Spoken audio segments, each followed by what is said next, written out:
Saya, 29, lelaki, sedang duduk di dalam kereta di luar rumah ibu bapa saya sementara keadaan huru-hara berlaku di dalam. Cuma perlu selesaikan masalah ini selagi ia masih segar.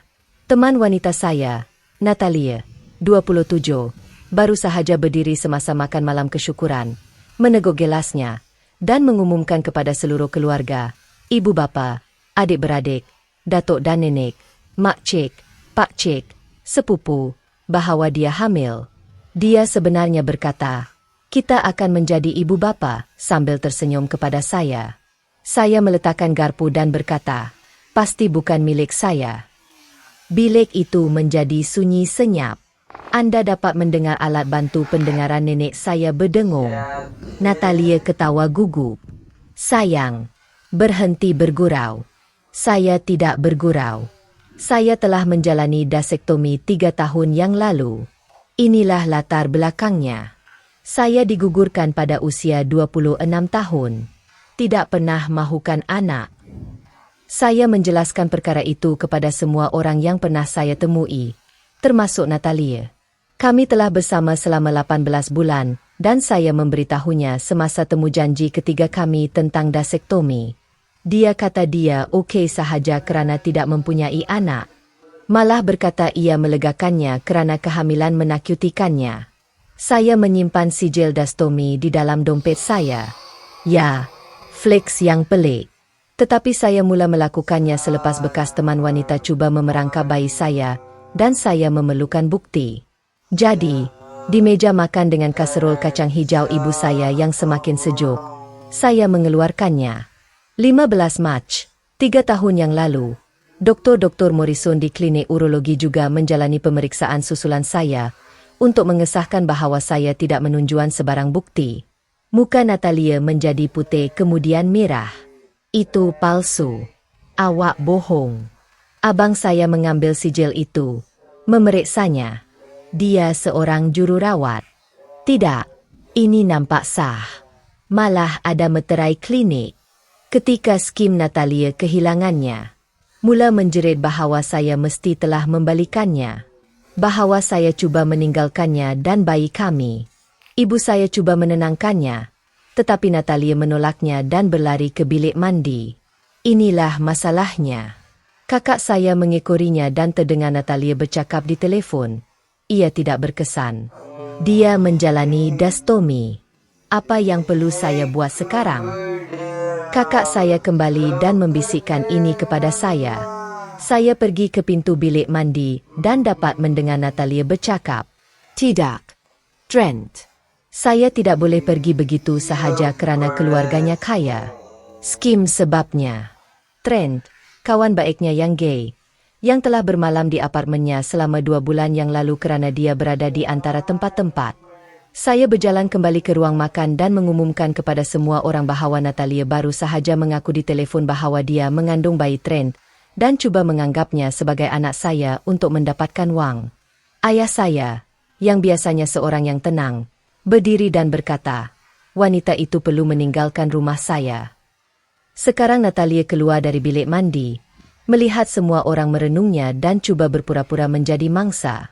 Saya tidak tahu apa yang dia beritahu awak, tetapi kami terdengar awak bercakap di telefon. Kakak saya memotongnya.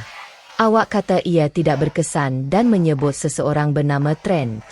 Hak itu terserah sepenuhnya. Natalia sebenarnya berkata, "Jadi apa?" Dia menunjuk ke arah saya mampu membeli bayi.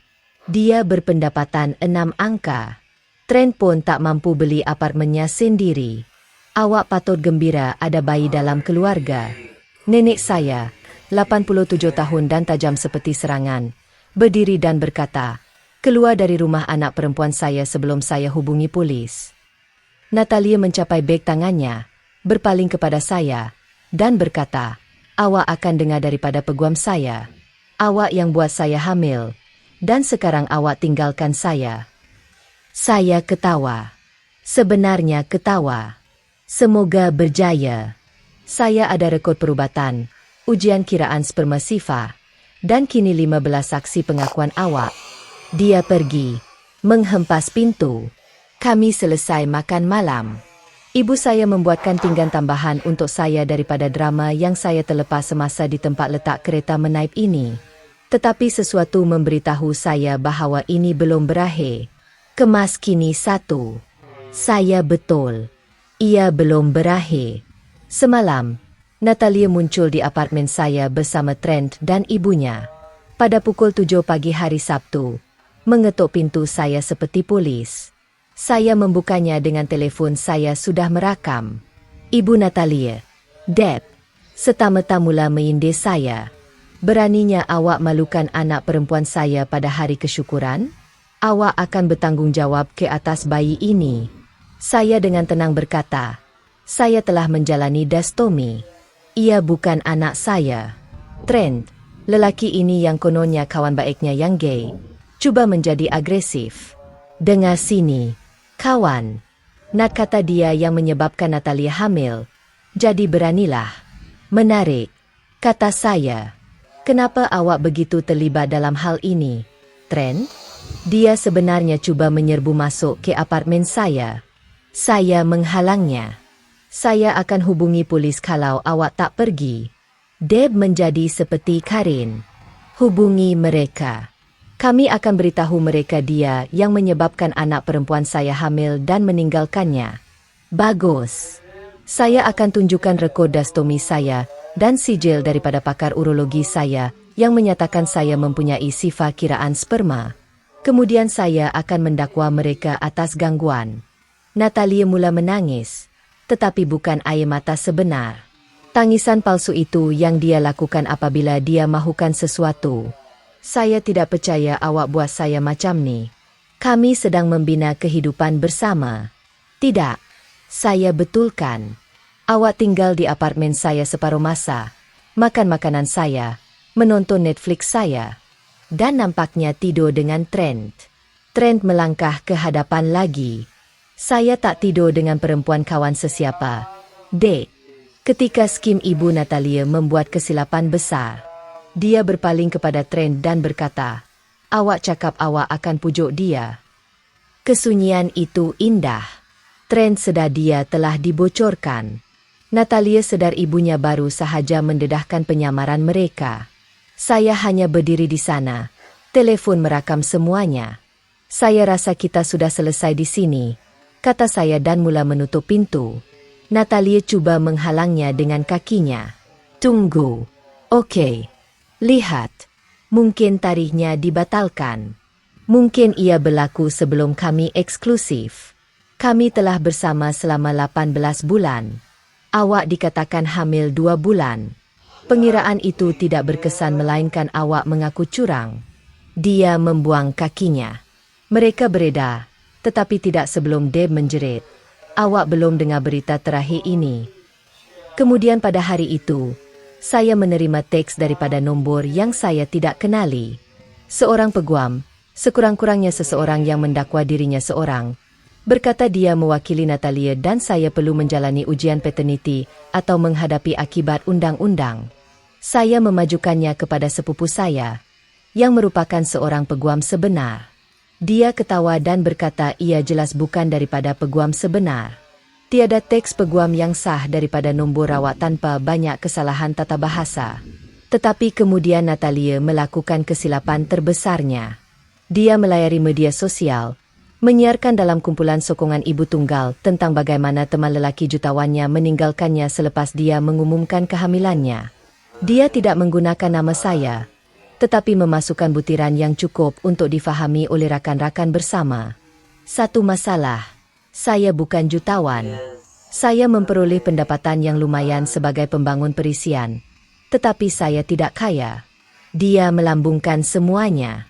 Mendakwa saya memiliki pelbagai hartanah yang saya sewa. Mengatakan saya mempunyai dana amanah. Saya tidak.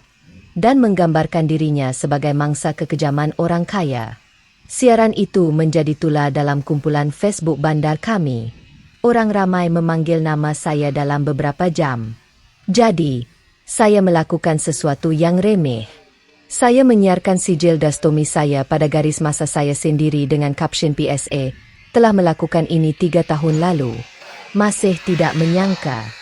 Sesetengah orang benar-benar menyangka mereka telah memenangi tiket loteri. Lelaki itu mengangkat bahu. Komen-komen itu memang hebat. Kakak saya mengulas gif awak bukan bapa saya.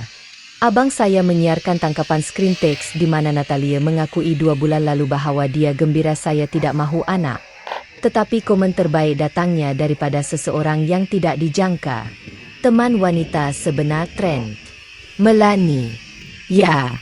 Rupa-rupanya Trent bukan gay dan telah berpacaran dengan Melanie selama 6 bulan. Dia mengulas. Adakah ini sebabnya awak tinggal di apartemen seorang gadis? Awak beritahu saya dia seorang lesbian. Semuanya terbongkar dari situ. Kemas kini kedua. Hak milik itu meningkat ke tahap yang saya fikir tidak mungkin.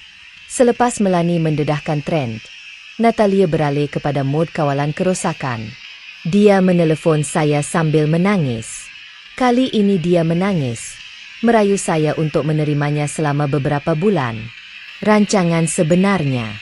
Saya berpura-pura bayi itu milik saya. Dia mendapat wang daripada keluarga saya. Rupa-rupanya, dia fikir ibu bapa saya akan memberi kami wang tunai untuk bayi itu. Kemudian selepas beberapa bulan, kami putus hubungan dan dia menyimpan wang itu. Saya juga merakam panggilan ini. Apabila saya berkata tidak, dia mengugut untuk memberitahu majikan saya bahawa saya mengganggunya.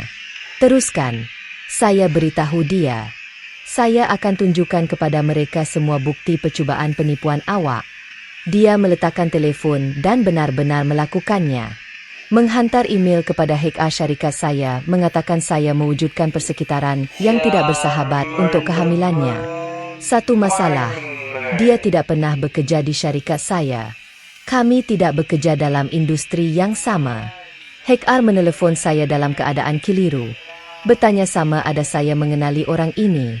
Saya menjelaskan situasi itu dan menghantar semuanya kepada mereka. Rakaman, teks, catatan media sosial. Bos saya sebenarnya bersimpati, menyuruh saya membuat laporan polis atas gangguan yang saya lakukan. Tetapi Natalia belum selesai. Dia meyakinkan Trent untuk mendakwa bahawa dia hanya penderma sperma dan saya bersetuju untuk membesarkan bayi itu.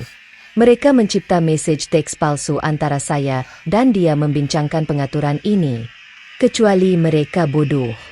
Teks palsu itu kononnya dari tahun lepas, tetapi merujuk kepada restoran yang tidak dibuka sehingga 3 bulan yang lalu. Selain itu, mereka menggunakan aplikasi yang tidak sepadan dengan antara muka pesanan sebenar iPhone. Sepupu saya, peguam itu, ketawa terbahak-bahak apabila melihatnya. Kemudian datanglah kebodohan tahap kepupusan. Natalia dan ibunya muncul di rumah ibu bapa saya semasa makan malam mingguan Ahad mereka. Hanya masuk seperti mereka sepatutnya berada di sana. Ibu saya sangat terkejut sehingga dia menjatuhkan gelas wainnya. Dia mengumumkan, kami di sini untuk membincangkan masa depan bayi seperti orang dewasa. Ayah saya, yang telah berkahwin dengan ibu saya selama 35 tahun dan tahu lebih baik daripada terlibat dengan orang gila, hanya berkata, awak menceroboh. Pergi. Natalia cuba manipulasi emosi. Tak nak jadi datuk dan nenek ke? Ibu saya, semoga dia diberkati, kata anak kandung anak lelaki kami. Sudah tentu. Bagi bayi Trent, itu tugas ibu bapanya. Mereka enggan pergi. Ayah menghubungi polis. Natalia dan Deb diiringi keluar dan diberi amaran pencerobohan. Anda fikir itu akan menjadi pengakhirannya, kan? Tidak. 2 hari kemudian, saya dilayan dengan dokumen undang-undang yang sebenar. Natalia menyaman saya atas estopel janji, mendakwa saya berjanji untuk menyaranya dan bayi itu, dan dia bergantung pada janji itu sehingga merugikan dirinya sendiri. Sepupu saya melihat sekali pada pemfailan itu dan perasan sesuatu yang melucukan. Peguamnya secara literal telah menyalin sebahagian daripada aduan daripada laman web nasihat undang-undang, termasuk teks ruang letak yang tertulis, masukkan janji khusus di sini. Kami membalas dengan saman balas atas gangguan, fitnah, percubaan penipuan, dan sengaja menyebabkan tekanan emosi. Kami memasukkan semuanya. Rakaman, teks, mesej palsu yang mereka cipta, Kenyataan saksi dari Tan KS Giding. Laporan polis. Peguamnya, yang kami dapati sebenarnya hanyalah seorang yang tidak sah yang tidur dengannya. Ya, seorang lagi lelaki menarik diri daripada kes itu serta-merta apabila dia menyedari dia boleh dipecat kerana mengamalkan undang-undang tanpa lesen. Bahagian yang paling menarik, Melanie, teman wanita sebenar Trent, menghubungi saya. Dia telah melakukan penyelidikannya sendiri. Rupa-rupanya ini bukan rodeo pertama Natalie. Melanie menemui dua lelaki lain di media sosial yang mempunyai cerita yang serupa. Natalia hamil, mendakwa itu adalah cerita mereka. Cuba mendapatkan wang, kemudian keguguran apabila dicabar. Kami membuat sembang kumpulan. Kami semua memfailkan laporan polis atas tuduhan penipuan. Kemas kini terakhir. Hos od CDS runtuh sepenuhnya. Pertama, kemas kini undang-undang. Saman Natalia ditolak dengan prejudis.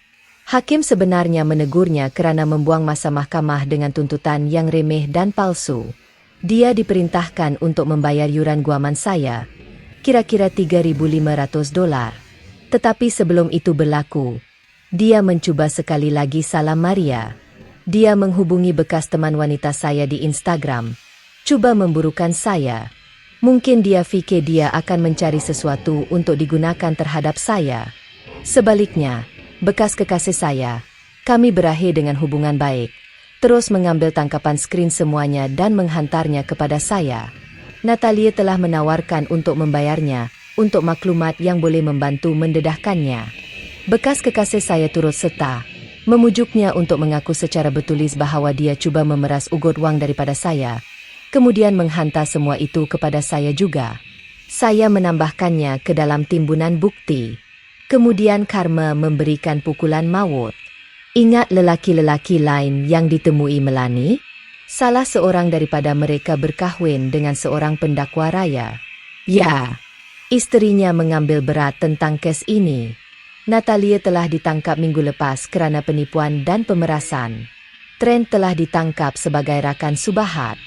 Deb telah disoal siasat tetapi belum didakwa lagi. Semasa siasatan, mereka menemui sesuatu yang menarik pada telefon Natalia. Dia sebenarnya tidak hamil. Dia telah membeli ujian kehamilan positif dalam talian dan telah menjadualkan pengguguran bulan depan. Merancang untuk mendakwa dia keguguran akibat tekanan selepas mendapat wang daripada saya. Tetapi inilah kelainannya. Dia pernah hamil sebelum ini oleh Trent kira-kira 6 bulan yang lalu. Dia telah menggugurkan kandungannya ketika itu, yang dibayar oleh Trent.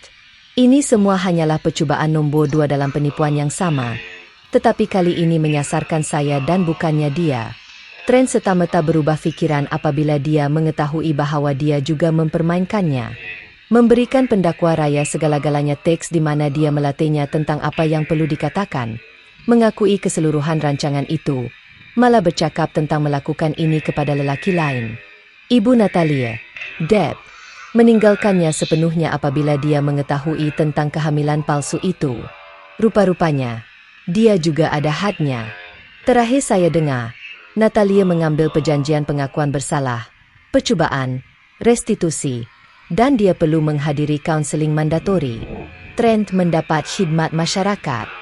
Pasangan parilegal yang dia tiduri sedang disiasat oleh bar negeri. Bagi saya baik-baik saja. Masih gembira tanpa anak.